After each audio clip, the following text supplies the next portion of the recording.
Mara Vance slammed $3.18 onto the bar counter. That was it. Every coin she had in the world. Behind her a man laughed, not a kind laugh, but the kind that meant he wanted her to feel small. Her hands were shaking, not from fear, from the kind of rage that builds so slow and so quiet inside a woman that when it finally breaks, it breaks everything. She didn't look at the laughing man. She looked at the door. And she thought, if I walk out that door tonight, my brother will be dead by morning. If this story already has your heart, subscribe to this channel, hit that notification bell, and drop your city in the comments right now. I want to see how far this story travels. And don't you dare leave before the ending. You won't see it coming. The saloon in Red Hollow smelled like old whiskey and older sins. Mara Vance had worked there long enough to know every crack in the floorboards, every stain on the bar top, every man who came through that door, and what he wanted before he even opened his mouth. She knew which tables needed extra napkins and which ones needed her to move fast. She knew when to smile and when to keep her eyes down. She had learned the way women in desperate places always learn quietly, quickly, and without complaint. But tonight was different. Tonight the $3.18 sat on the bar like a verdict. She stared at them. Then she looked up at Morrison, her boss, a thick-necked man with a gray mustache and eyes the color of dirty water. "That's all I've got," she said. "That's tonight's take. All of it." Morrison didn't even look up from the ledger. "Don't matter what your take is, Mara. Your brother's tab at the doctor's office is $40. Week's end. $40. She repeated it like she'd never heard the number before, like it belonged to a different language. "Morrison, I've been working 6 nights a week since my father died. I haven't missed a single shift." "I know that." "I haven't asked for one single favor." "I know that too." He finally looked at her, and there was something in his face that wasn't quite pity, but was close enough to make her stomach turn. "But Dr. Hale says if Samuel doesn't get that treatment by week's end, the infection spreads to his lungs. After that—" He didn't finish the sentence. She didn't need him to. "Give me an advance," she said. "Take it out of my wages." "Can't do it." "Morrison, I said I can't." He lowered his voice. "Girl, I got debts of my own. Railroad men coming through here 3 nights a week, running up tabs, breaking chairs. I've got a broken window out back that's been letting the cold in since November. I'm barely holding on myself." Mara pressed her palms flat against the bar. Breathed in. Breathed out. "Then I'll work more shifts." "There are no more shifts. The kitchen closes at midnight. The bar closes at 1. I can't keep the lights burning any later than that. Fire marshal's already on my back." She picked up the $3.18, folded the bills, tucked the coins into her apron pocket. The coins clinked softly against each other, a small and humiliating sound. "Fine," she said, and she walked back to the floor. The saloon was loud that night. It was always loud on Fridays when the railroad crews came in from whatever stretch of land they were tearing up, their hands rough and their moods rougher. They crowded the tables and hollered for drinks and told stories that got bigger with every round. Mara moved between them with the tray balanced on her forearm, her face smooth and unreadable, her mind somewhere far away. She was calculating. She was always calculating now. If she walked to the Hargrove farm before sunup and asked Mrs. Hargrove for laundry work that was maybe $2 by Tuesday. If she pawned her mother's brooch, the little silver one with the blue stone, that could be another $5. If she stretched it out, if she scraped together every last thing she had, and every last favor she could call in hay. A hand closed around her wrist. She stopped. Jack Sterling looked up at her from his chair. He was a big man, railroad supervisor, or at least that's what he told people. He had pale blue eyes and a smile that never reached them, and he'd been drinking since before the sun went down. "You walk too fast," he said. "Makes a man feel ignored." Mara kept her voice level. "What can I get you, Mr. Sterling?" "Another whiskey." He didn't let go of her wrist. "And a little conversation." "I've got other tables. They'll wait." His grip tightened just slightly, not enough to hurt enough to make the point. "I heard about your brother." That's a real shame. Real shame. Boy, that young laid up sick. He tilted his head. $40 is an awful lot of money for a girl with empty pockets. Mara went very still. Let go of my wrist, Mr. Sterling. I'm just saying. He smiled. Man in my position, $40 is nothing, like throwing a penny in the well. Let go of my wrist. He looked at her for a long moment. Then he laughed and released her. Touchy, he said. Just like your daddy was touchy. Right up until the end, I heard. The room didn't go quiet exactly, but the men closest to them stopped talking. A few looked over. Mara's jaw was tight. Her hands were steady. She'd trained herself over years to keep her hands steady. But something behind her eyes had shifted, had gone hot and bright and dangerous. My father, she said softly, was worth 10 of you, and I'll thank you not to speak his name. Sterling spread his hands in a false gesture of innocence. No offense meant. Just making conversation. Your whiskey will be right out. She turned away before he could say another word. She set the empty tray down at the bar and stood there for a moment with her back to the room. She pressed one hand flat against the bar top and breathed until the heat behind her eyes cooled back down into something manageable. Morrison had seen the whole thing. He didn't say anything. He never said anything. She picked up Sterling's whiskey and turned around. That was when she saw the man in the corner. He was sitting alone at the table, nearest the far wall, away from the noise and the light. He'd come in sometime in the last half hour. She must have missed him in the chaos of the Friday crowd, which almost never happened. Mara noticed everything. He was dressed simply. Dark vest, light shirt with the sleeves rolled part way up, a battered hat set on the table beside a nearly full glass of whiskey. He wasn't watching the room the way most men watched it, with hunger or boredom or a need to be seen. He was watching it the way a man watches something when he's trying to understand it. Quiet, methodical, patient, and right now he was watching her. Their eyes met for half a second. His were dark enough that she couldn't tell the color from across the room. He didn't look away, didn't smile, didn't give her anything to work with. Just looked at her with that same calm, steady attention, and then looked back down at his glass. Mara crossed the floor, delivered Sterling's whiskey without a word, and made her rounds. She stopped at the corner table last. You need anything else? She asked. Up close, he was younger than she'd expected, somewhere in his early 30s. The kind of face that had spent a lot of time in weather-tanned skin, a few lines at the corners of his eyes. He had the hands of a man who worked. That surprised her. She'd taken him for a businessman. Something about the way he held himself. I'm fine, he said. His voice was low and unhurried. Thank you, ma'am. She started to move away. He gives you trouble often, he said. She turned back. Who? The loud one. The one who grabbed your wrist. Mara looked at him for a moment. That's none of your concern. Probably not. He didn't seem offended, just stated it the way you'd state a fact. Didn't look like the first time is all. It isn't. She didn't know why she said that. She didn't usually say things like that to strangers. But I handle it. I saw that. And for the first time, something shifted in his expression, not quite a smile, but the shape of one. You handle it well. She walked away before that shape could turn into anything that required a response. She didn't think about him again until closing time, when she was wiping down the bar and the last of the customers had filed out into the cold night air. Morrison was counting the till. The cook had already gone home. The fire in the hearth had burned down to embers. Mara was so tired her bones ached. Mara, she looked up. The man from the corner table was still there. He'd put his hat back on and was standing a few feet from the bar with his hands easy at his sides. He set something on the bar top. A coin. A silver dollar. She stared at it. For the whiskey, he said. Whiskey's 20 cents. I know. She didn't touch the coin. I don't take charity. It's not charity. He didn't seem bothered by her tone. It's a tip. There's a difference.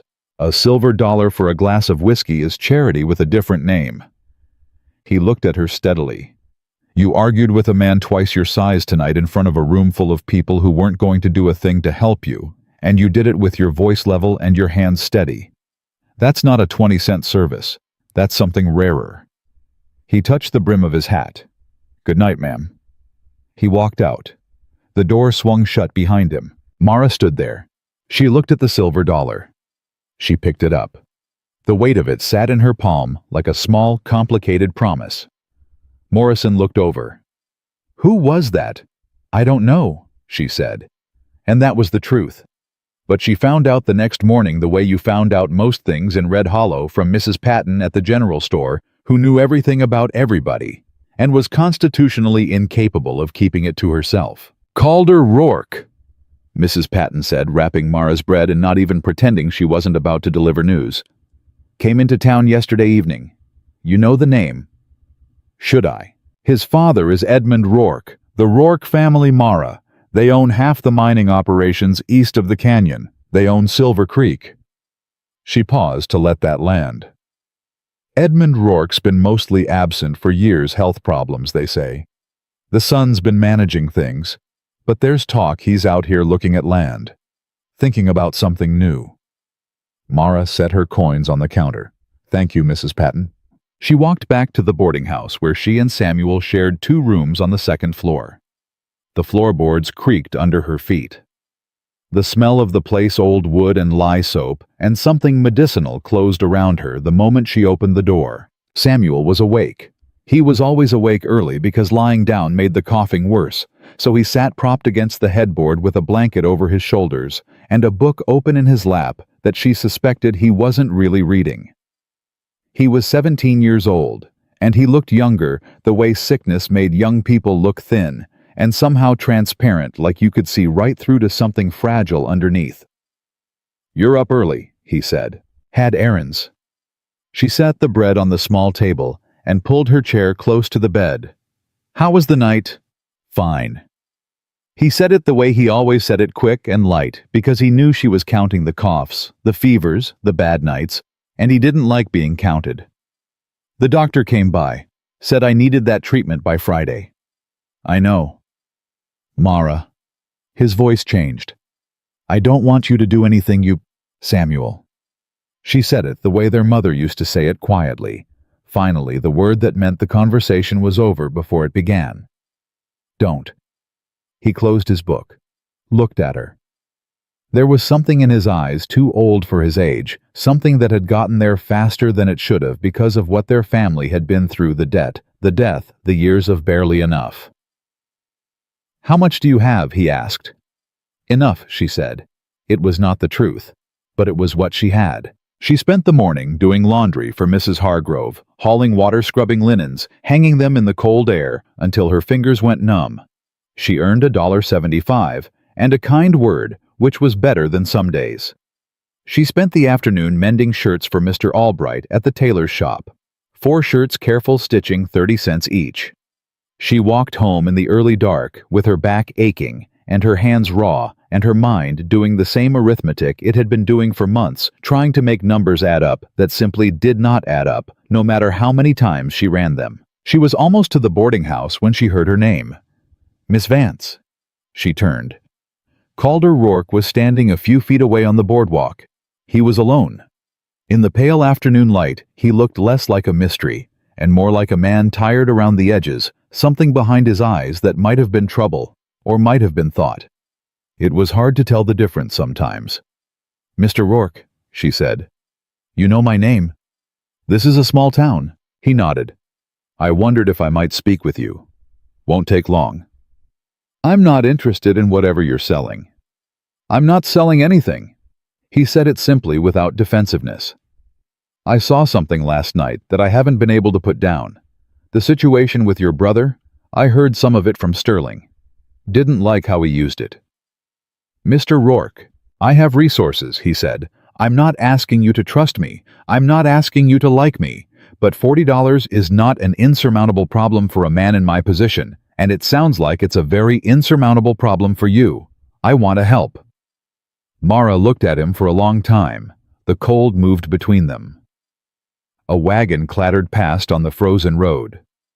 "Why?" she said. He didn't answer right away, which she respected more than if he'd had the answer ready. He seemed to be thinking about whether the true answer was one he wanted to say out loud. "Because I've seen a lot of places like this one," he said finally. "And I've seen a lot of men like Sterling. And I don't usually do anything about it. I'd like to this once do something about it." "And what do you want in return?" "Nothing.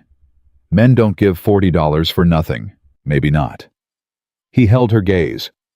"But I'm offering it anyway." Mara thought about Samuel's eyes in the lamplight that morning.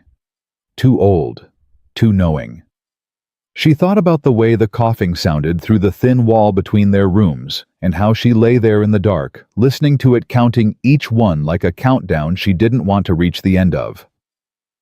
"I don't take charity," she said. "I remember. If you want to do something," she said slowly, "then give me a way to earn it.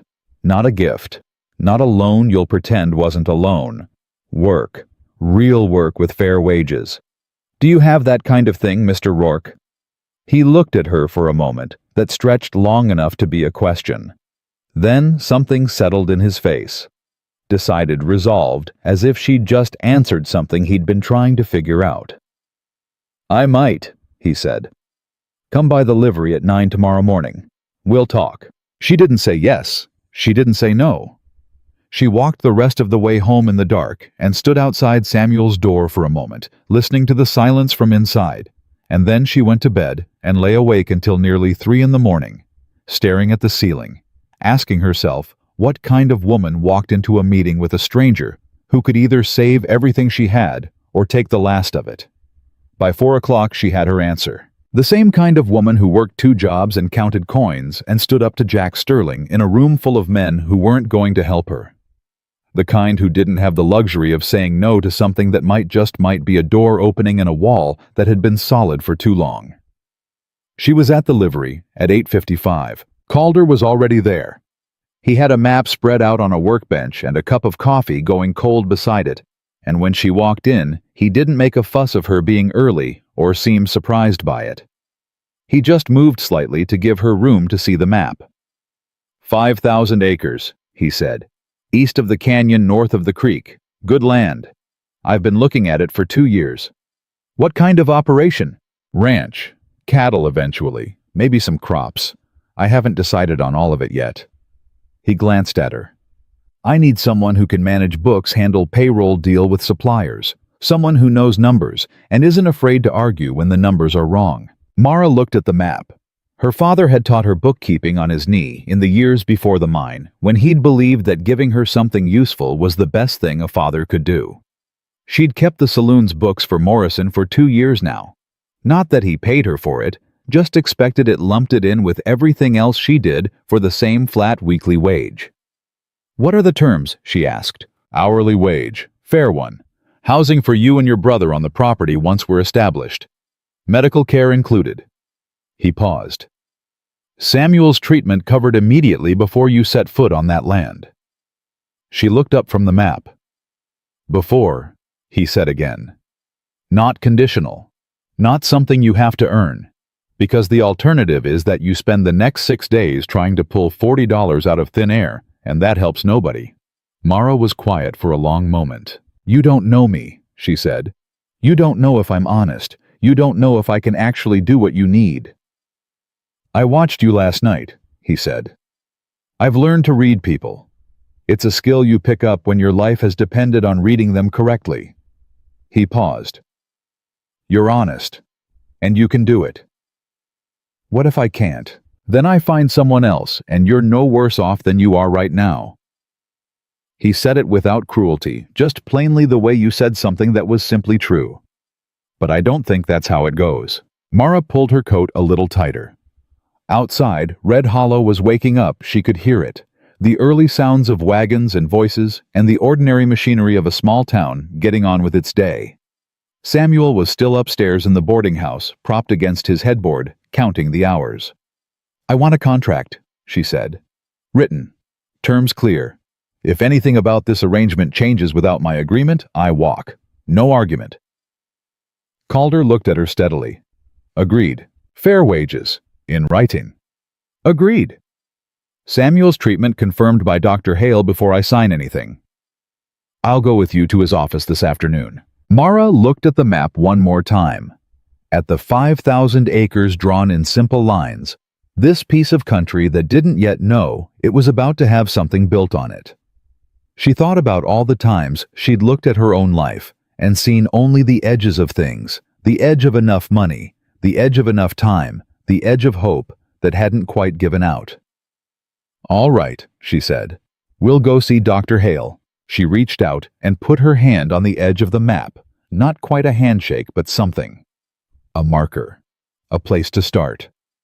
Calder Rourke looked at her hand and then at her face, and what she saw in his expression was not triumph or satisfaction, but something quieter and more complicated. Something that looked, if she was being honest with herself, a great deal like relief. She didn't know what to make of that yet. She filed it away with all the other things she didn't know what to make of yet in the place she kept things that required more information before she could decide what they meant. Right now, she had $40 worth of trouble to fix and a brother who needed her. Everything else could wait. Dr. Hale's office smelled like camphor and something medicinal that Mara had never been able to name. She'd been in this room more times than she could count in the past 4 months, standing in the same spot just inside the door while the doctor spoke in his careful, measured voice about Samuel's condition, the infection, the progression, the treatments that were possible but not free, never free. This time was different. This time Calder Rourke stood beside her. Dr. Hale was a small man, with wire-rimmed glasses, and the kind of steady hands that made you trust him, even when what he was saying was the last thing you wanted to hear. He looked at Mara first the way he always did, and then at Calder with the particular look a small-town doctor gives a stranger, not hostile, but measuring. "Mr. Rourke says he's covering Samuel's treatment," Mara said. "I need to hear it confirmed. Terms, timeline, all of it." "That's correct," Calder said. He had his hat in his hands, turning it slowly by the brim. "Whatever Samuel needs, starting today." Dr. Hale looked at him over the top of his glasses. "That's a significant commitment for a man who arrived in this town 48 hours ago." "I'm aware of that. Samuel Vance needs a course of treatment that runs 6 weeks minimum. After that, if the infection is responding, we continue. If it isn't..." He stopped. Looked at Mara. "It's not a guarantee. I want to be clear about that." "I know," she said. "The total cost 6 weeks is closer to $90, not 40. Mara went very still. She hadn't known that. The number sat in the air between them like something with weight. "90, Calder said. "All right." "Just like that," Dr. Hale said. "Just like that." Calder looked at Mara. "I told you not conditional, not something to earn. Samuel gets what he needs." Mara's jaw was tight. She was not going to let herself feel grateful yet. Gratitude had a way of making you soft in places you couldn't afford to be soft, and she had a contract to negotiate and a brother upstairs who needed her thinking clearly. "Then we go upstairs," she said. "I want Samuel to hear it from you directly." Samuel was sitting up when they came in, which was better than some days. He looked at Calder the way 17-year-olds looked at grown men who showed up unexpectedly with their sister, a look that was equal parts suspicion and assessment, and considerably sharper than most people expected from a boy his age. "This is Calder Rourke," Mara said. "He's going to pay for your treatment." Samuel blinked, looked at Calder, looked at Mara. "Why?" "Because he's offering me a job," Mara said. "A real one, and the treatment is part of the terms." "What kind of job?" "Ranch work, books, payroll operations." Samuel was quiet for a moment. His eyes moved back to Calder, steady and unhurried. "You own a ranch." "I'm building one," Calder said. 5,000 acres east of the canyon. It'll take time to get established. And you need my sister to run the numbers. Among other things, she's been running Morrison's numbers for 2 years, Samuel said. He doesn't pay her for it. "Samuel?" Mara said. "It's true." He looked at Calder without flinching. She does 3 people's work for 1 person's wage, and she doesn't complain because she thinks complaining is a waste of energy. If you take that for granted, she'll walk. And she should. Calder held the boy's gaze. I know what I'm asking her to do and what it's worth, he said. The wage will reflect that. Samuel seemed to turn this over, examining it from a few different angles, the way he examined most things. Then he settled back against his pillow, with the careful movements of someone who had learned to conserve himself. All right, he said. Not to Calder, to Mara. All right. She reached out and pressed his hand once brief and firm, and then let go before it could become something sentimental. Dr. Hale will be up this afternoon, she said. You'll start the treatment today. They drew up the contract that evening at the livery, Mara seated on a barrel, with the document on a plank across her knees, reading every line twice. She crossed out 2 clauses that she didn't like and added 3 of her own. Calder read her additions without comment, picked up the pen and signed. No negotiation, no resistance. She wasn't sure what to do with that, so she didn't do anything with it. She just signed her own name and folded her copy into her coat pocket and stood up. When do we start? She asked. I'll ride out to the land Monday morning, he said. There's a crew coming from Abilene to begin clearing. I'd like you there for the initial survey. We'll need to establish the boundaries before we start talking to suppliers. I'll be there. He nodded, reached out his hand. She shook it, a clean, businesslike grip, the kind that didn't linger. She was almost to the door when he said, Miss Vance. She turned. Thank you, he said, for giving this a chance. It was a strange thing for him to say. She was the one who needed the job. She was the one whose brother was sick. She was the one with $3.18 to her name as of yesterday morning. And yet he said thank you, as if she were doing him the favor. She thought about that the whole walk home, and still hadn't decided what to make of it by the time she climbed into bed. Monday came cold and clear, the kind of early spring morning that couldn't make up its mind whether it was still winter. Mara rode out to the canyon on the old mare she'd borrowed from Mrs. Hargrove in exchange for 2 weeks of laundry. The land opened up east of town in a way that Red Hollow itself never did, big and unfinished, and full of the kind of silence that didn't feel empty so much as waiting. Calder was already there with 3 men from the crew standing around a surveyor's post that had been driven into the frozen ground. He introduced her to the foreman, a weathered man named Pete Calloway, who shook her hand with the brief efficiency of someone who'd been told she'd be there, and had decided to take that at face value. The other 2 men were less neutral. She could see it in the way they looked at her, not hostility exactly, but the particular skepticism that men in physical work sometimes carried for anyone they suspected of not being able to keep up. She let them look. She got out her ledger and her pencil, and she got to work. By noon, she had a preliminary materials list, a projected timeline for the first phase of construction, and 3 separate conversations with suppliers that Calder had set up in advance. All of them conducted by her at Calder's direction, because he said flatly that she knew the numbers better than he did, and there was no sense in him doing the talking. The first supplier, a man named Greer, who sold lumber out of a yard in Ridgeway, took one look at her and said, I'd prefer to discuss this with Mr. Rourke directly if you don't mind. Mr. Rourke doesn't mind, Calder said from behind her. But I'm not the one you're negotiating with. Miss Vance handles all purchasing decisions. Greer looked uncertain. Is that so? It is, Mara said pleasantly. And the price you've quoted me is 14% higher than your competitor in Dalton. So unless you'd like to revisit that number, I'll be taking our order down the road. Greer revised his number. Mara accepted it, wrote it down, and moved on. Calloway caught up with her at the end of the day while she was finishing her notes. He stood a few feet away with his hat in his hands, which she was starting to understand was how men in the West signaled that they were about to say something they weren't entirely sure you wanted to hear.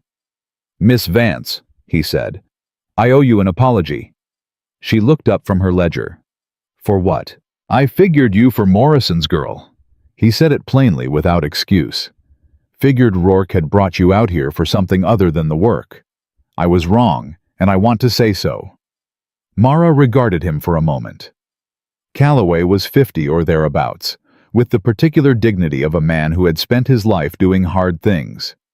She'd seen him watch her all morning without any obvious conclusion on his face, which she respected more than if he'd smiled too easily. "Apology accepted," she said. "Now about the crew scheduling, I want to look at the rotation." Over the next 2 weeks, she fell into a rhythm she hadn't expected. She rode out each morning before full light, worked through the day, alongside the crew, rode back to Red Hollow in the evening to check on Samuel and run whatever errands needed running.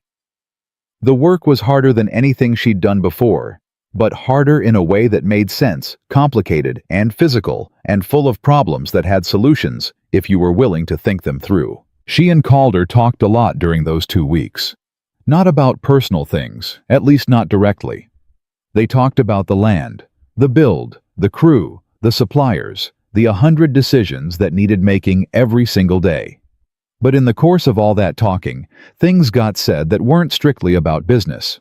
Opinions, observations, the kind of small disclosures that happen between people who spend long days working toward the same thing. She learned that he'd been west of the Mississippi for most of the past decade, that he'd worked for a time as a federal investigator, something to do with land fraud, railroad acquisition schemes before his father's health had required him to take on more of the family's operations.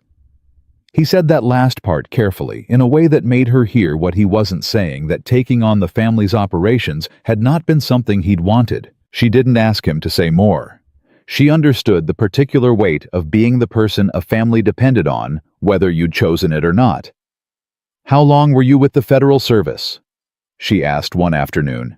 They were going over timber calculations side by side, her ledger open between them on the back of a supply wagon. 7 years. "What made you leave?" He was quiet for a moment. "My father asked me to come back. Said he needed someone he could trust." He paused. "I'm not sure I was the right person for what he needed, but I was the only person he asked." "That's a hard thing," she said. "It is." He looked at her. "What about your father? You haven't talked about him much." The question was quiet and without pressure, and that was the only reason she answered it. "He was a miner," she said. "Silver Creek." She kept her voice even the way she always kept her voice even when she said this. "There was a collapse 4 years ago. He was one of 11 men who didn't come out." Calder was still. "I'm sorry." "He was a good man," she said. "Careful. Smart. He didn't take chances underground that he didn't have to take, which is why—" She stopped. "Which is why—" She looked at her ledger instead of at him. "Which is why we always wondered if the collapse was what they said it was, a structural failure, or something else." The words sat between them in the cold air. Calder didn't respond immediately, and when she finally looked at him, she couldn't read his expression.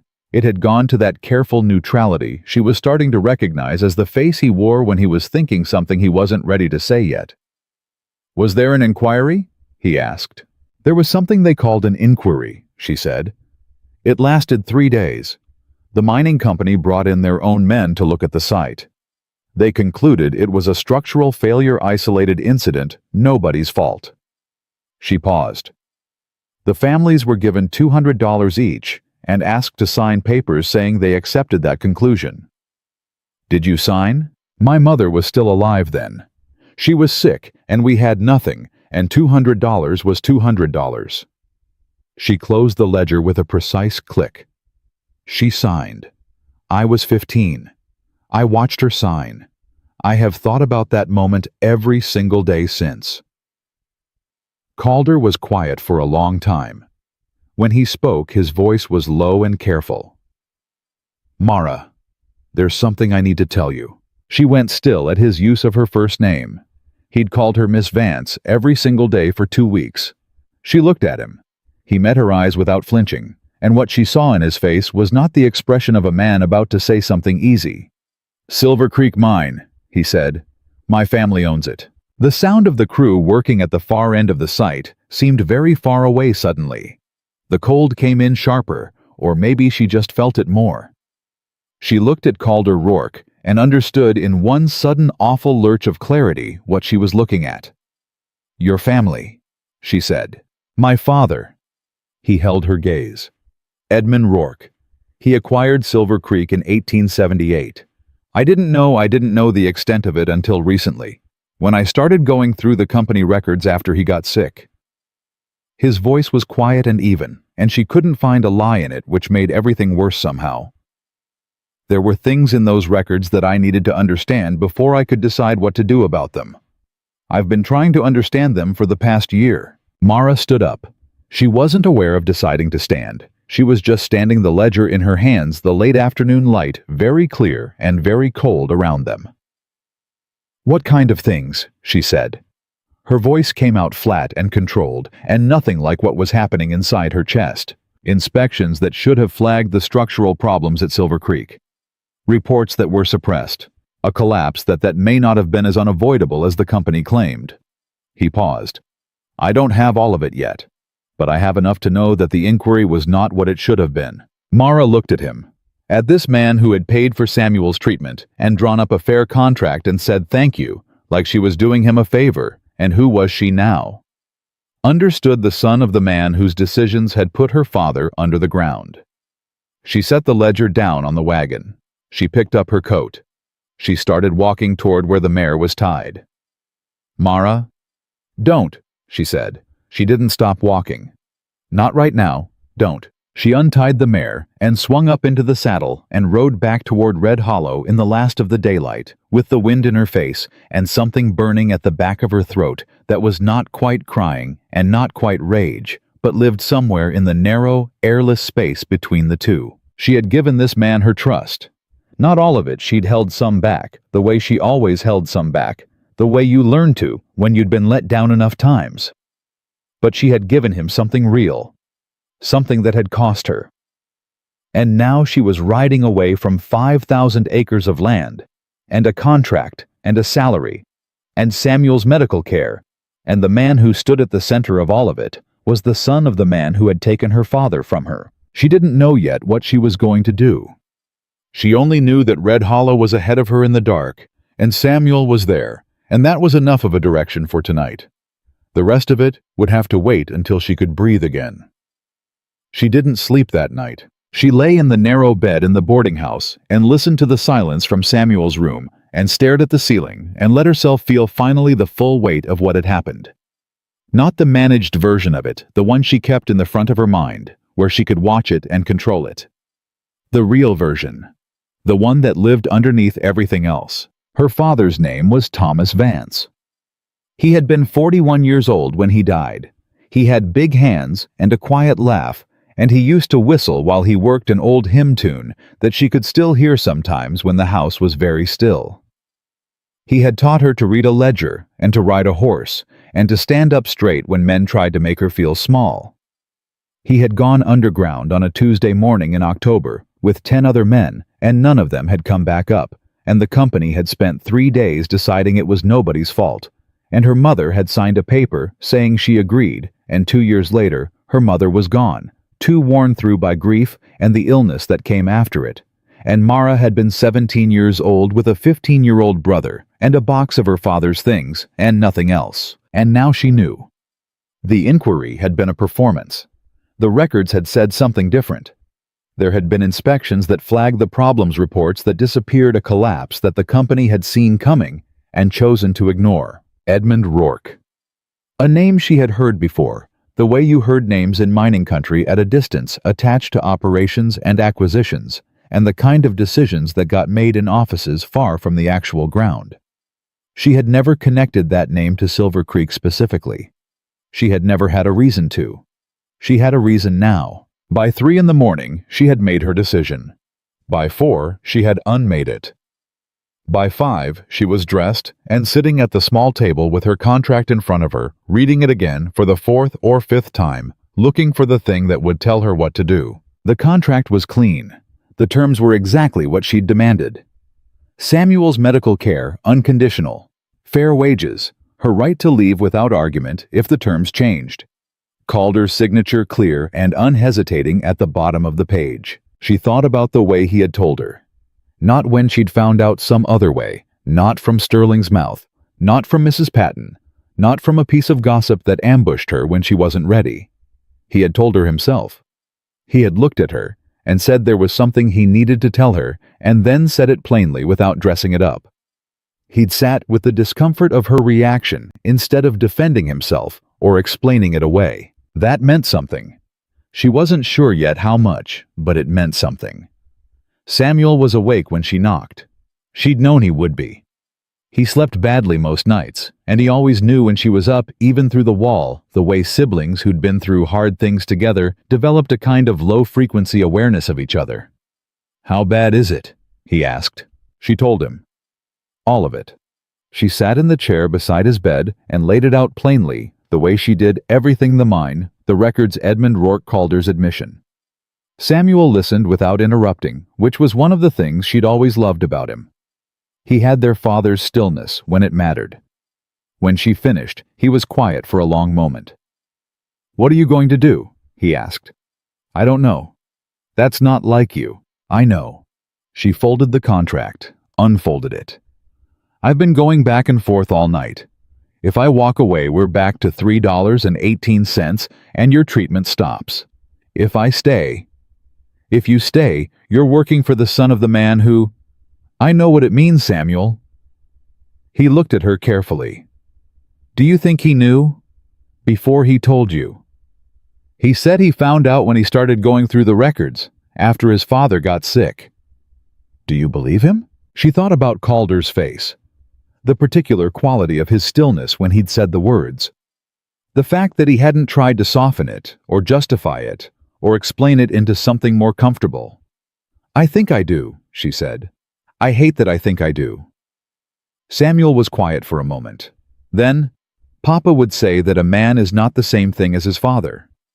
Papa also would have said that a man is responsible for what his family does in his name.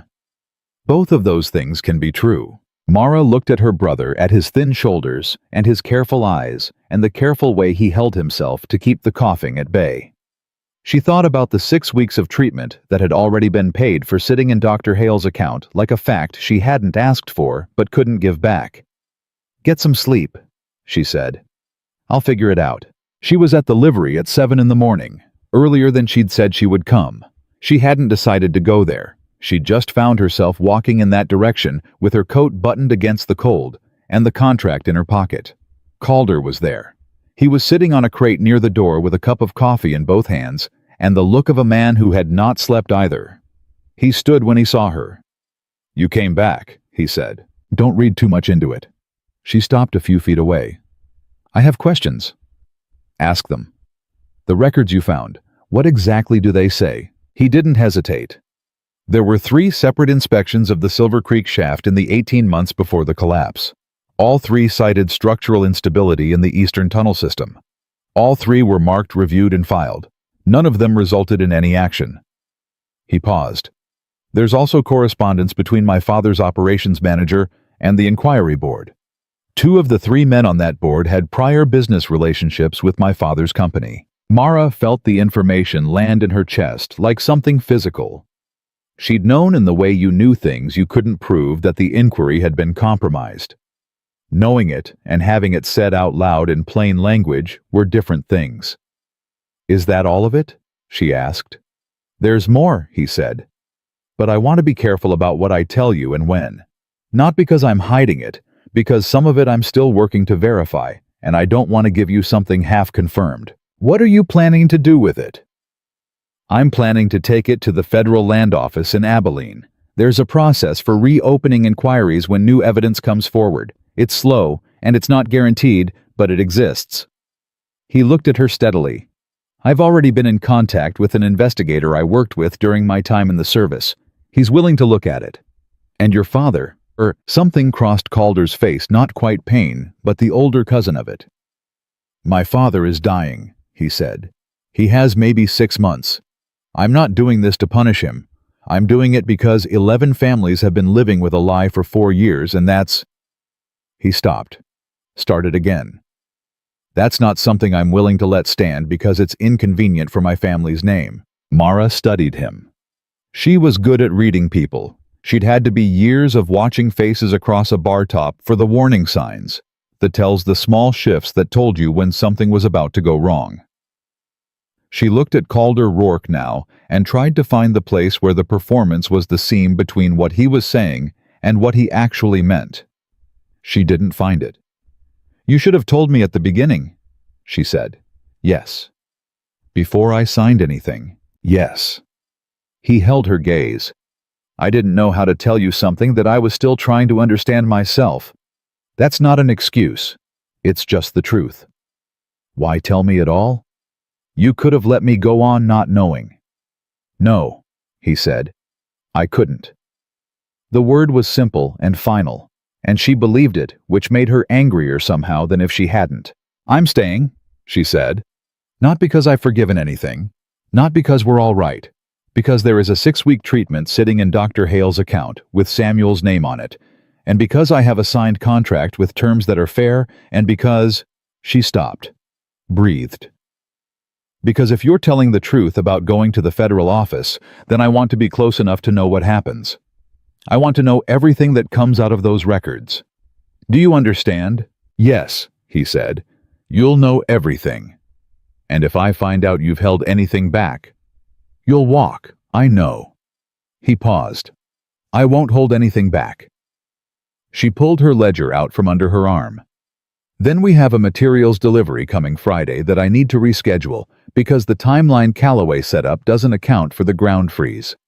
We're going to lose a week on the foundation if we don't adjust." He looked at her for a moment with that expression she was starting to recognize, the one that was not quite a smile but lived in the same neighborhood. "All right," he said. "Let's look at the timeline." They worked through it side by side, and the work was the same as it had been before, which was strange and also not strange because Mara had learned a long time ago that grief and anger and betrayal didn't stop the practical world from needing practical things. The supply order still needed rescheduling. The crew still needed their wages calculated. The timber delivery from Greer still needed confirming. She did all of it. And she watched Calder the way she'd watched rooms full of men for years looking for the thing that would tell her she'd made the wrong call. What she saw instead was a man who worked, who showed up before anyone else and stayed after the crew left, who listened when she corrected him, which she did twice that first week back, and who didn't make a fuss about it either time, who talked to the crew without condescension and to the suppliers without theater, who, when Pete Calloway asked him directly about the ownership structure of the operation and whether the ranch would be tied to the Rourke mining interests, said no flatly, and without hesitation, that this was a separate enterprise, independently financed with no connection to Edmund Rourke's holdings. Calloway had looked at Mara after that. She'd given him a small nod. He'd nodded back and gotten on with his work. It was Sterling who brought things to a head. She should have expected it. Sterling had been watching the operation from the edges of town, with the particular attention of a man who felt personally offended by something he hadn't been invited to, and Red Hollow was small enough that everyone knew what everyone else was building. He came to the site on a Thursday morning, rode up on a gray horse with 2 men from the railroad crew flanking him. Mara saw him coming and kept writing in her ledger. Calder was at the far end of the site with Calloway looking at the foundation posts. The crew slowed and then stopped. Sterling pulled up and looked around at the operation with an expression of exaggerated surprise. "Well," he said, "this is something." He looked down at Mara. "Didn't know you'd moved up in the world, Mara. From serving whiskey to what exactly is it you're doing out here?" She didn't look up from the ledger. "Managing the operation, Mr. Sterling." "Is that right?" He looked around at the crew. "And these boys take orders from a saloon girl." "They take orders from whoever's running the books," Calloway said from somewhere behind Mara. "Which is her." Sterling looked at Calloway with the expression of a man recalibrating. Then he looked back at Mara. "I heard something interesting. I heard the Rourke boys been making inquiries about Silver Creek. Old records, old reports." He kept his voice light, conversational. "I thought you might want to know that certain people consider that a very unwise line of inquiry." Now Mara looked up. "Is that a threat, Mr. Sterling?" "It's information." He smiled. "Freely given." "Who asked you to deliver it?" "Nobody asked me anything. I'm being neighborly." Calder was there now, having crossed the site with the particular quiet speed of a man who had covered ground under difficult conditions before. He stood beside Mara without looking at Sterling, just for a moment, establishing something. Then he looked up at the man on the gray horse. "Sterling," he said, "private land." "I didn't see a fence." "You'll see one soon enough. In the meantime," he said it without raising his voice, without any particular threat in his tone, just a man stating a plain fact. "I'd encourage you to move along." Sterling looked at him for a long moment. The two men flanking him shifted slightly. Mara's hand was still on her ledger, but she was watching Sterling's face, reading the calculation happening behind those pale blue eyes. He was deciding whether this was worth it, whether the men behind him were enough, whether Calder Rourke was the kind of man you pushed or the kind you didn't. Sterling was good at reading men, which was the only thing she'd give him credit for. He pulled his horse around. "Like I said," he called back over his shoulder. "Neighborly information." He rode out. His men followed. The crew went back to work. Calder stood where he was for a moment, watching them go. Then he turned to Mara. "How much of that was about the records?" "All of it," she said. "He wouldn't come out here for any other reason. He's connected to someone who doesn't want those files opened." "Who?" She looked at him steadily. "That's what we need to find out." It was the first time she'd said "we."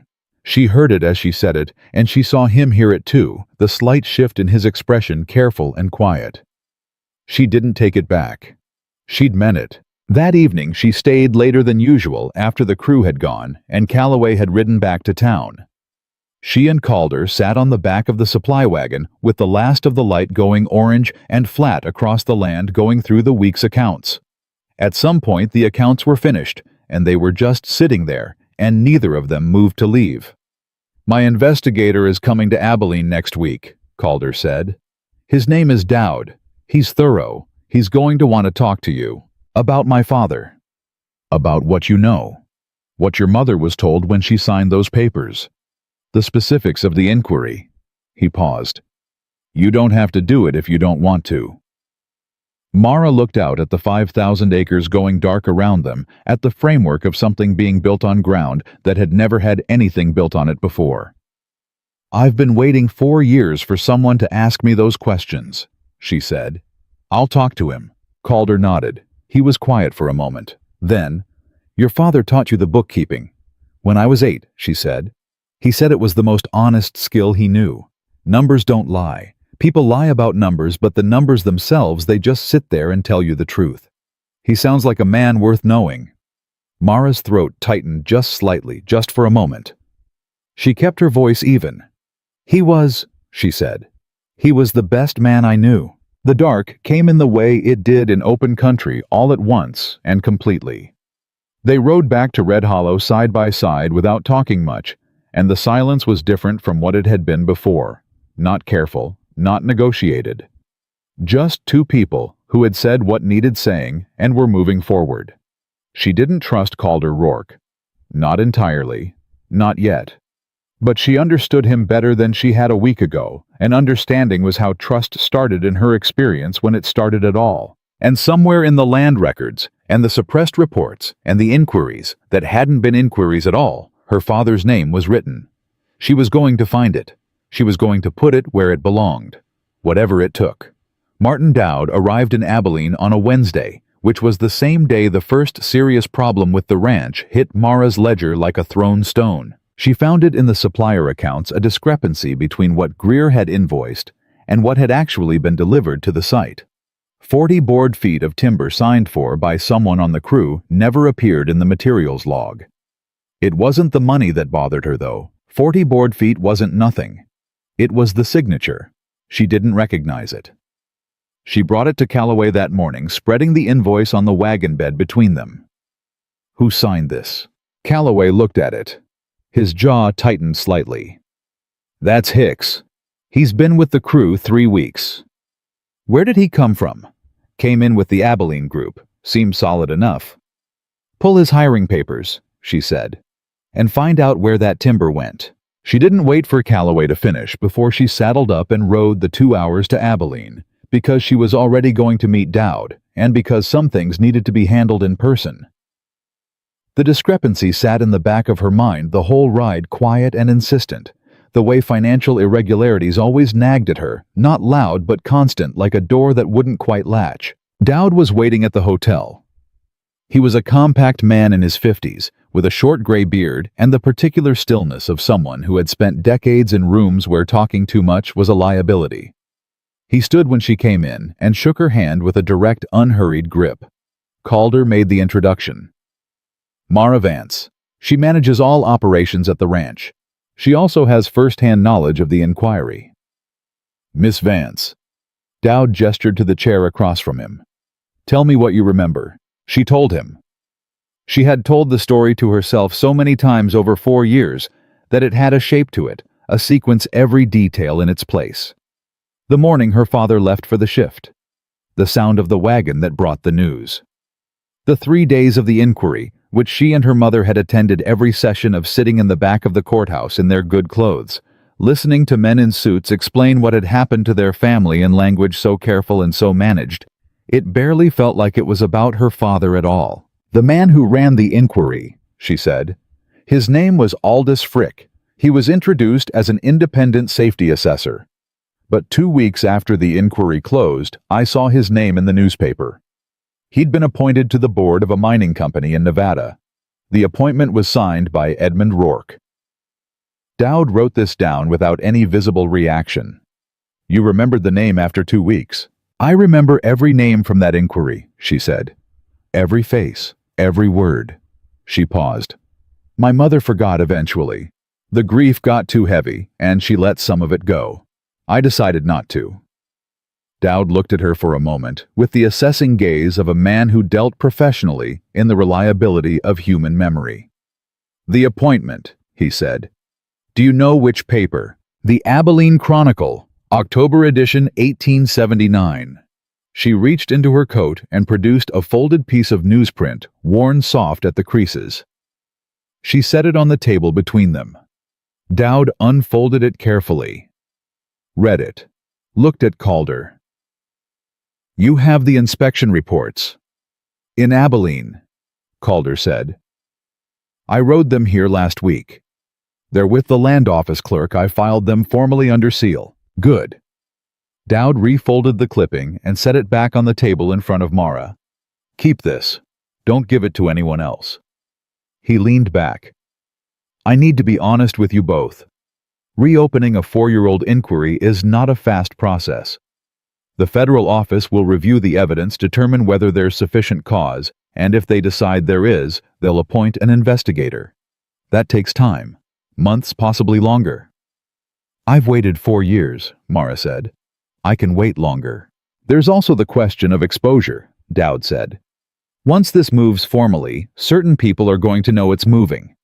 If Sterling's visit to your site was connected to someone watching the Rourke records, then filing a formal complaint accelerates their awareness. He looked at Mara. That may create pressure on the operation. On you personally. What kind of pressure? The kind that has historically been applied to people who inconvenience powerful men, he said plainly. I'm not saying this to frighten you. I'm saying it because you need to make an informed decision about whether to proceed. Mara looked at the folded newspaper clipping on the table. At her father's name, which wasn't in the article, he was just one of 11 men who hadn't come back up. But he was the reason she'd saved it. File it, she said. Dowd nodded. I'll be in contact with the federal office this week. She rode back to Red Hollow that afternoon with Calder beside her, and they didn't talk for the first hour. The land was wide and flat in the late winter light, and the horses moved steadily through it. She was thinking about Dowd's word pressure and what shape that pressure might take when it arrived. I want to tell you something, Calder said when they were about halfway back. She looked at him. After we file, if this goes the way I think it might go, there will be people who say you're doing this to get something from my family. Compensation, land. They'll find a way to make it look like it's about money. He kept his eyes on the road ahead. I want you to know that when that happens, I'll say publicly and clearly what the arrangement between us actually is, what you're being paid, and why. I won't let them use our association to discredit you. I wasn't worried about that, she said. Which was not entirely true. She'd thought about it briefly the night before in the particular early morning hour, when every worry felt more real than it actually was. I know you weren't, he said. I wanted to say it anyway. She rode on without responding, but something in her chest shifted slightly, the way things shifted when you'd been carrying a weight alone for a long time, and someone stepped in to take one end of it. She didn't put a name to the feeling. She just let it sit. The trouble with the timber arrived properly the next morning when Calloway met her at the site gate with a look that told her it was worse than a misplaced delivery. Hicks is gone, he said. Cleared out overnight, and the timber I asked around. Greer's yard got a delivery yesterday afternoon. 40 board feet brought back by a man matching Hicks's description. Greer said the man told him there'd been an ordering error. Was there money exchanged? Greer gave him $8. So somebody had paid Hicks to pull material from the site and return it to the yard under a false pretense, which meant somebody wanted to slow the build, which connected in a direct and ugly line to Sterling's visit and Dowd's word pressure. She went through the accounts for the past 3 weeks with fresh eyes that morning, looking for anything she'd filed away as normal that might not be. She found 2 more irregularities, small ones, but deliberate. A materials order that had been delayed at the freight office for reasons never specified. A crew scheduling change that Calloway had attributed to weather, but that when she cross-referenced the weather records didn't match. By noon, she had it laid out in her ledger, not proof exactly, but a pattern. Someone was picking at the edges of the operation. Small enough to look like bad luck, large enough to cost time and money. The kind of interference that was designed to frustrate without leaving fingerprints. She showed it to Calder over the lunch hour. He read through it twice without speaking. Sterling's not doing this himself, he said. No, he doesn't have the connections to the supply chain. This is coming from someone with reach into the freight routes. She paused. Someone who knew which yard was supplying us, who the crew foreman was, what the delivery schedule looked like. That's information that would have to come from inside. Yes. She'd been sitting with that conclusion since mid-morning, and she didn't like it any more the 5th time she turned it over than the 1st. Hicks was the obvious piece, but Hicks didn't set this up alone. He's not smart enough, and he wasn't here long enough. Calder looked at her. Who had access to the full supplier list? Yumi Calloway and the freight clerk in Ridgeway. She paused. I trust Calloway. I've watched him for 3 weeks, and his loyalties are straightforward. If he were compromised, he'd have found a more effective way to be useful to whoever was paying him. The freight clerk. His name is Burton, she said. He's been with the Ridgeway freight office for 6 years. But 6 years ago, I looked it up, the office changed ownership. The new owner is a man named Harold Crane, who has 3 documented business partnerships with railway contractors. She set down her pencil. 2 of those contractors have been under federal review for land acquisition fraud. Calder was very still. How did you find that? County records are public, she said. They just take time to read. He looked at her ledger and then at her face, and what was in his expression was something she'd seen in it before. That quality of assessment, of recalibration, the moment when someone decided they had understood a thing correctly. You've been doing this since yesterday. Since this morning. I got back from Abilene at dusk yesterday, checked on Samuel, and went to bed at a reasonable hour. She allowed herself a small pause. I'm not tireless, Mr. Rourke. I'm efficient.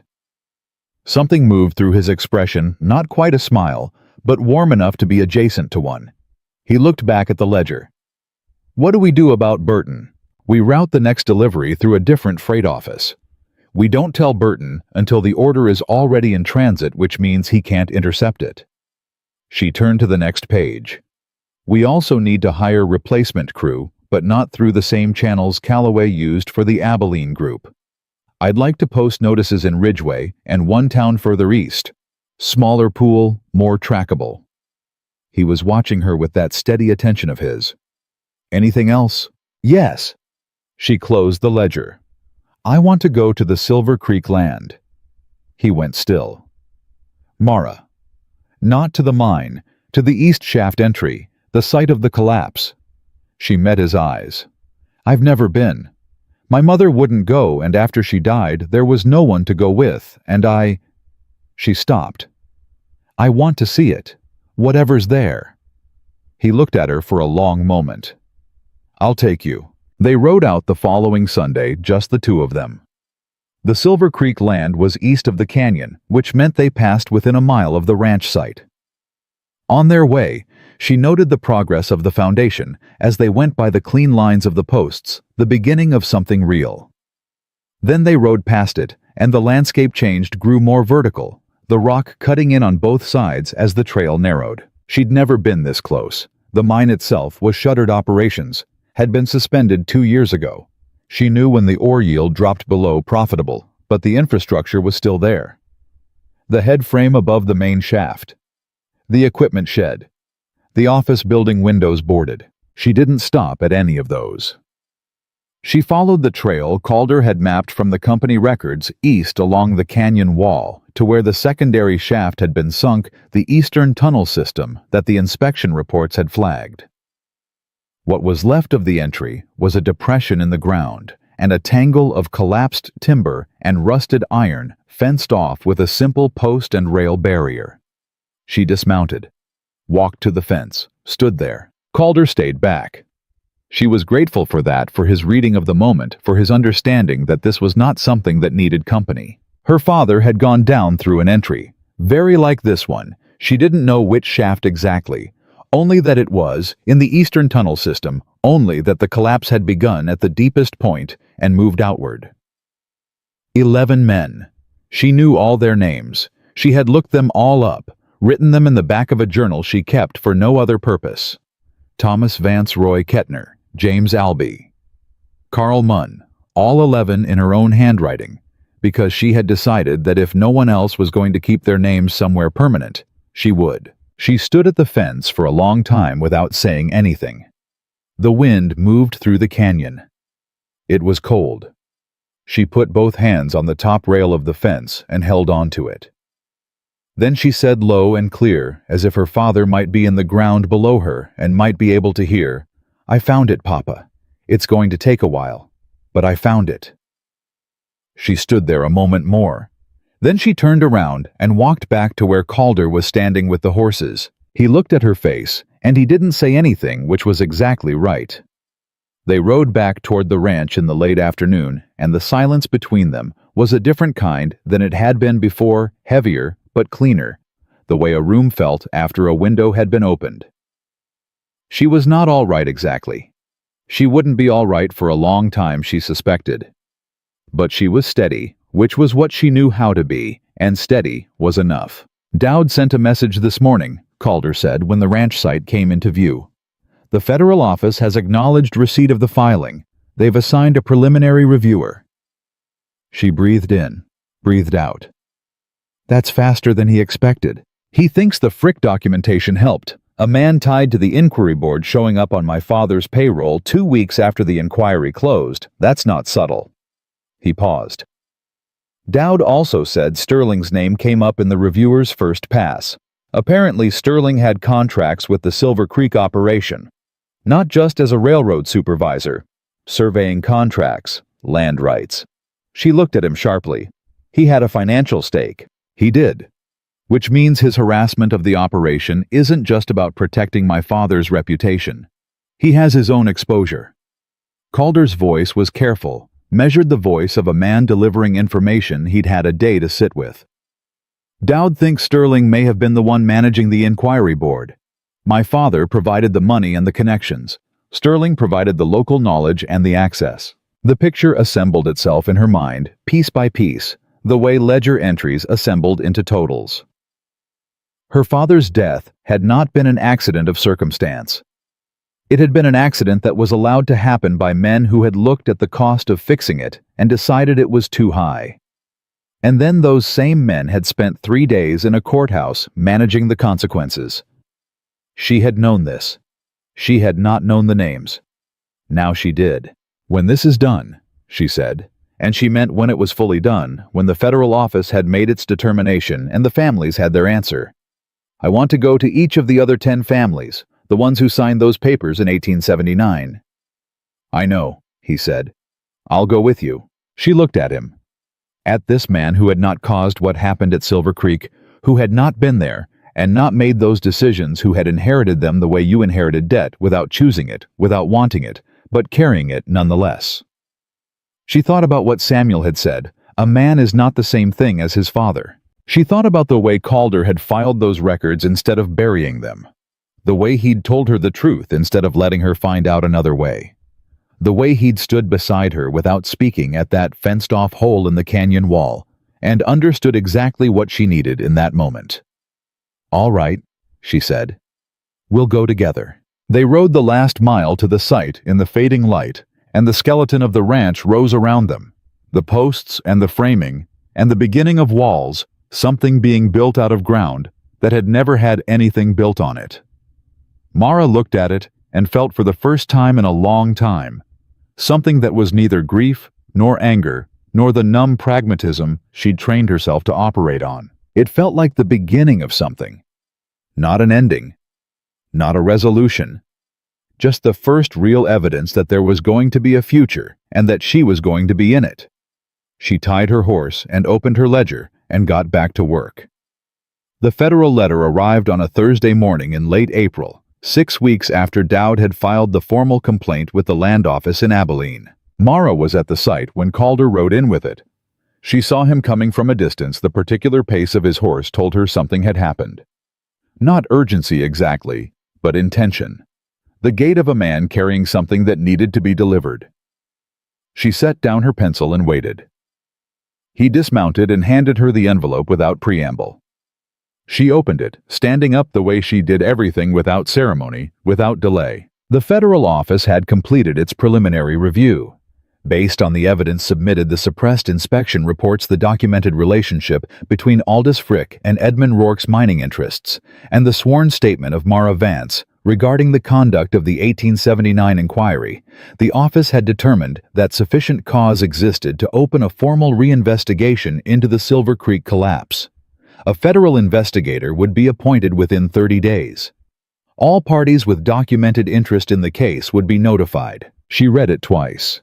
Then she folded it carefully along its original creases and held it in both hands for a moment. Mara. Calder's voice was quiet. I know. She looked up at him. Her eyes were dry. She had promised herself a long time ago that she would not cry until there was something real to cry about. Not grief, not frustration, not the accumulated weight of 4 years of carrying something she couldn't put down. She'd been waiting for something solid. Something that meant it had mattered, all of it, the counting and the fighting and the choosing not to let go. This was solid. It's not over, she said. No, it's not. The reinvestigation could take months. They may not find everything. The formal conclusion... Mara. He said her name the way he had that first night in the livery, when he'd told her the truth about his family. Quietly, finally. The word that stopped the calculation for a moment and asked her to just be in the room with what was happening. Let yourself have this one for a minute. She looked at the letter in her hands. She thought about her father's name written in the back of her journal in her own careful handwriting. She thought about the other 10 names beside it. She let herself have it for 1 minute. Maybe 2. Then she put the letter in her coat pocket and picked up her pencil. I want to ride out to the Kettner place this weekend, she said. Roy Kettner's wife, her name is Elsa. She's been living on her sister's property in Cedar Falls since the collapse. I looked her up. She paused. I want her to hear it in person, from someone who was there. Saturday, Calder said. I'll ride with you. They had been building for 3 months now, and what had started as posts and framing was beginning to look like something you could live in, something permanent and real. The main house was framed and partially sided. The bunkhouse for the crew was finished. The supply barn was roofed. Callaway had brought on 4 new crew members through the Ridgeway postings, all vetted, all solid, none of them connected to Sterling or to the freight clerk in Ridgeway, whose name they'd passed along to Dowd, along with everything else. Sterling himself had gone quiet since the federal letter was filed. Mara had heard through the reliable transmission network of Red Hollow gossip that he'd hired a lawyer in Abilene. She'd heard also that he'd been seen twice at the telegraph office, sending long messages to destinations nobody in town could confirm. She watched these reports the way she watched her ledger carefully, without drawing conclusions before the evidence supported them. Samuel's treatment had finished its first full course the week before. Dr. Hale's assessment was careful but genuinely positive. The infection was responding. The progression had slowed, and if the next 6 weeks held, they could talk about Samuel doing limited physical work by summer. Samuel had received this news with the dry composure of someone who had trained himself not to hope too loudly. Mara had received it in Dr. Hale's office with her hands folded in her lap and her face neutral, and then walked 3 blocks to the edge of town where nobody could see her, and stood there for 4 minutes, doing absolutely nothing, which was the closest she had come to falling apart in months. She didn't tell Calder about the 4 minutes, but she told Samuel that evening sitting beside his bed, with the lamp low between them, and Samuel had looked at her with his 2 old eyes and said, "Good, you were overdue." The ride to Cedar Falls on Saturday took most of the morning. Elsa Kettner was a small woman in her 60s, with white hair and the careful movements of someone who had learned to conserve herself, and when she opened the door and saw Mara, something crossed her face, recognition, even though they had never met. Recognition of the particular quality of a person who had been carrying the same weight. "You're Tom Vance's girl," she said. "Yes, ma'am." Elsa looked at Calder, looked back at Mara. "Come in," she said. They sat in Elsa's kitchen, and Mara told her everything. The inspection reports, Frick's name on Edmund Rourke's payroll, the federal reinvestigation. She told it plainly and completely the way she had told it to Dowd, without softening it and without dramatizing it. Elsa Kettner listened with her hands folded on the table and her eyes steady, and when Mara finished, the older woman was quiet for a long time. "I knew," Elsa said finally. "I knew it wasn't what they said." Roy was careful. 20 years underground and not one serious accident. He knew every weakness in that tunnel system. He wouldn't have been in the eastern shaft if he thought it was going to come down. She paused. But knowing and being able to do anything about it are 2 different things. "Yes," Mara said. "They are." "What happens now?" "The federal investigator comes within 30 days. They'll want statements from the families. It won't be fast, and I can't promise you a particular outcome. But the evidence is filed, and it's real, and it's not going to disappear this time." She looked at Elsa steadily. "Roy's name is in my journal, all 11 names. I've been keeping them since my mother signed those papers in 1879. I wanted someone to keep them." Elsa reached across the table and put her hand over Mara's. She didn't say anything. She didn't need to. They visited 3 more families on the way back. The Munn family in Ridgeway, a son of James Albee, who was now running a small farm east of town, and an elderly woman named Clara Hess, whose husband had been the oldest man in the Eastern Shaft crew, 63 years old, 3 years from retirement. Each conversation was different in its particulars, and the same in its essential shape: the long-held knowledge that something had been wrong, the resignation that had set in when no one came to confirm it, and the very particular expression that crossed each face when Mara told them someone was finally coming to ask the right questions. She held herself together through every one of those conversations. She was good at that. She had been good at that since she was 15 years old.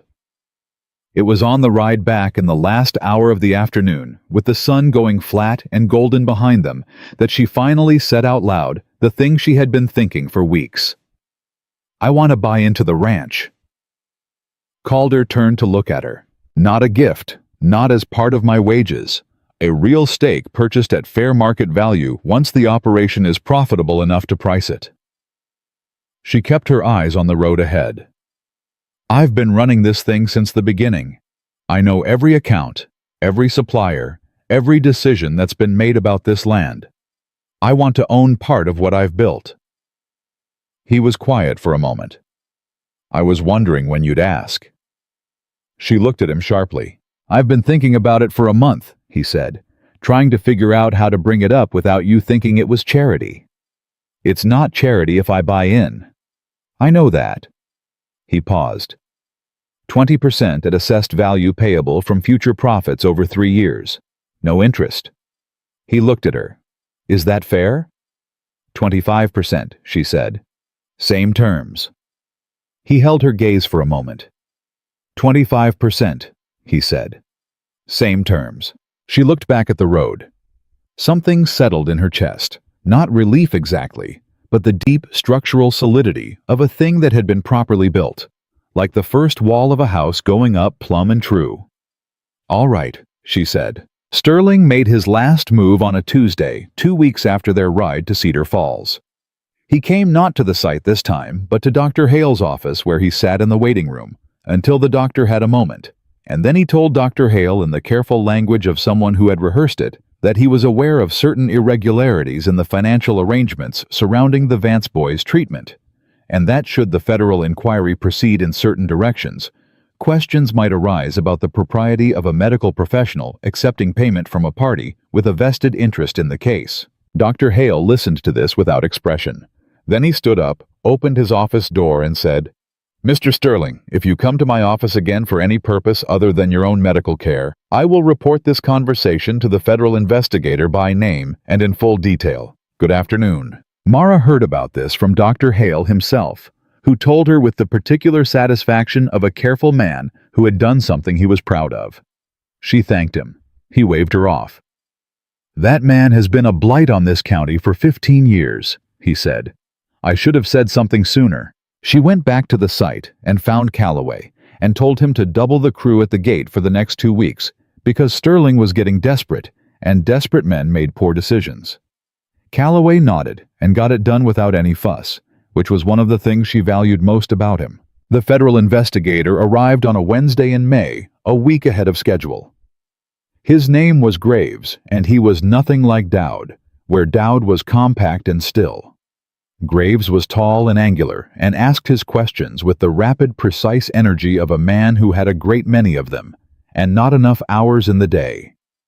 He interviewed Mara for 3 hours in the hotel in Abilene, going through every document she had, asking her to walk him through the logic of each connection she'd made between Sterling's contracts and the inquiry board, between Frick's appointment and the suppressed reports. She walked him through all of it, slowly, clearly, with the evidence in the right order. Her father had taught her that numbers told the truth if you put them in the right order. The same was true of facts. When she finished, Graves sat back and looked at her with an expression she recognized as professional respect. You built most of this case yourself, he said. The records built it, she said. I just read them. Most people wouldn't have known what to read. My father taught me to read ledgers, she said. He told me numbers don't lie. I figured the same applied to everything else that got written down. Graves looked at her for a moment. Then he wrote something in his notebook, closed it, and stood up. I'll need you available for follow-up questions over the next several weeks. Don't go anywhere. I'm not going anywhere, she said. I'm building a ranch. The formal finding came in early July. Mara was in the main house when Calder brought the letter. She was measuring the interior walls for shelving a purely practical task that she had been looking forward to for weeks, because it meant the walls were finished enough to put things on them. She climbed down from the step stool and took the envelope and opened it.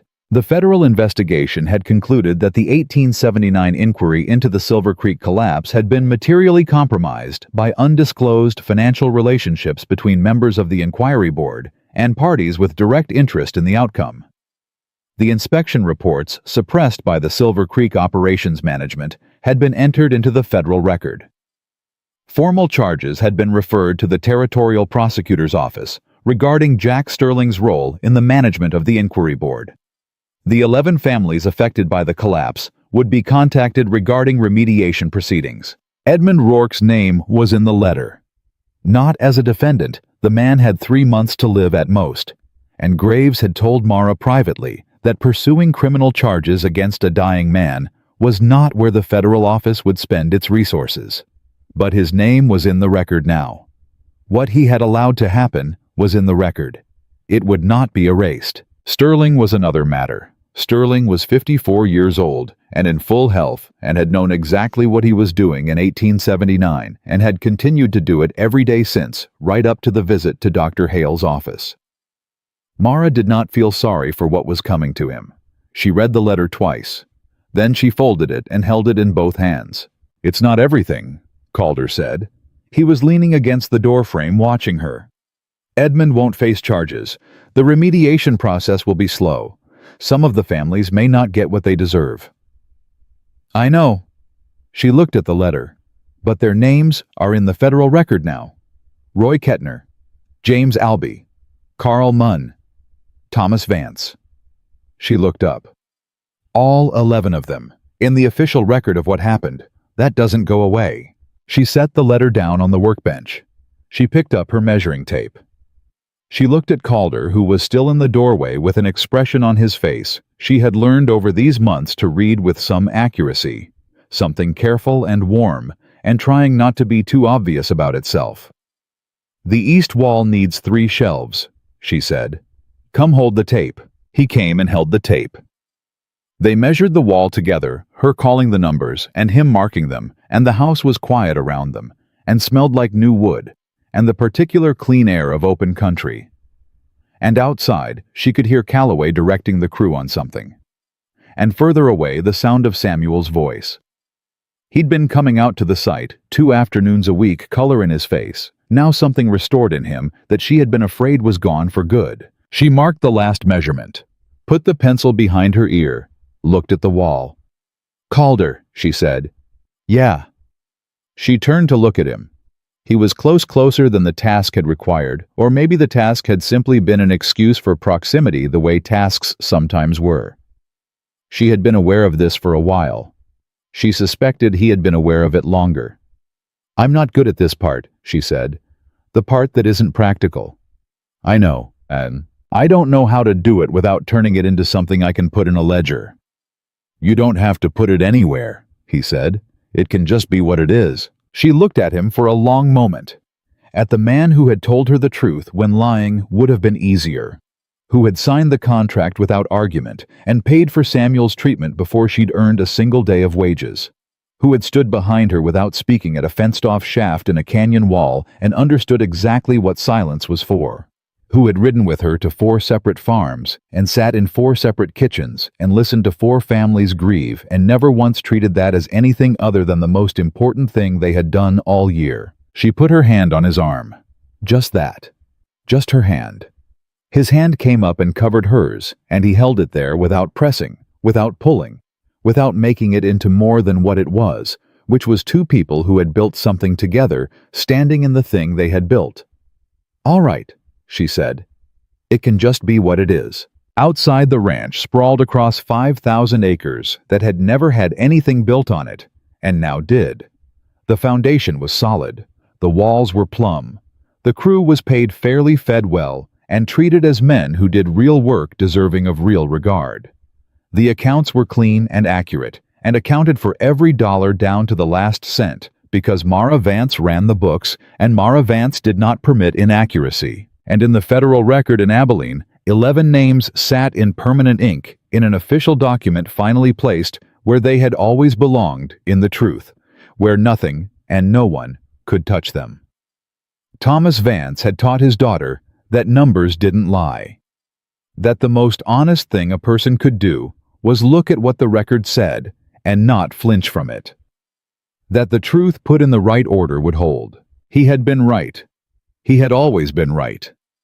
And his daughter, who had counted her tips and her losses and her debts and her grief for 4 years without letting any of it stop her, had just proven it, not for herself. Not only for herself, but for every name in that journal she kept in her coat pocket, written in careful handwriting by a girl who had decided at 15 years old that if no one else was going to keep those names, she would. She had kept them. She had carried them to the place where they would be kept forever. She was done counting now. She was done surviving. Mara Vance, 25% owner of the Rourke Vance Ranch, manager of operations, keeper of accounts, daughter of Thomas Vance, was finally fully and without apology ready to live.